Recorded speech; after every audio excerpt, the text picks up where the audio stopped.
రోజురోజుకి ఎండలు మండిపోతున్నాయి. ఉదయం 8 గంటల నుంచే భానుడు తన ప్రతాపాన్ని చూపుతున్నాడు. ఇప్పటికే పలు రాష్ట్రాల్లో 45 డిగ్రీలు దాటి ఉష్ణోగ్రతలు నమోదవుతున్నాయి. రానున్న రోజుల్లో ఇది మరింత పెరగవచ్చని వాతావరణ శాఖ చెబుతోంది.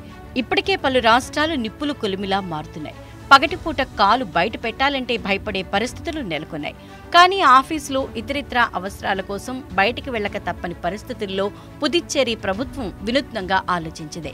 మండుతున్న ఎండల నుంచి ప్రజలకు కాస్త ఉపశమనం కలిగించే ఏర్పాట్లు చేసింది. ట్రాఫిక్ సిగ్నల్స్ వద్ద ఆగే వాహనదారులు ఎండలో ఇబ్బందులు పడకుండా ఉండేందుకు గ్రీన్ నెట్స్ తో పందిళ్ల మాదిరిగా ఏర్పాట్లు చేసింది.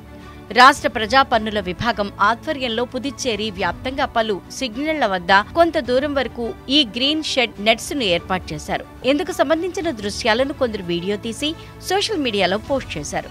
ప్రస్తుతం ఈ వీడియోలు నెట్టింట వైరల్ గా మారాయి. భానుడి ప్రతాపంతో అల్లాడుతున్న వాహనదారులకు ఉపశమనం కలిగించేలా పుదుచ్చేరి అధికారులు చేసిన ఈ ప్రయత్నాన్ని నెటిజన్లు మెచ్చుకుంటున్నారు.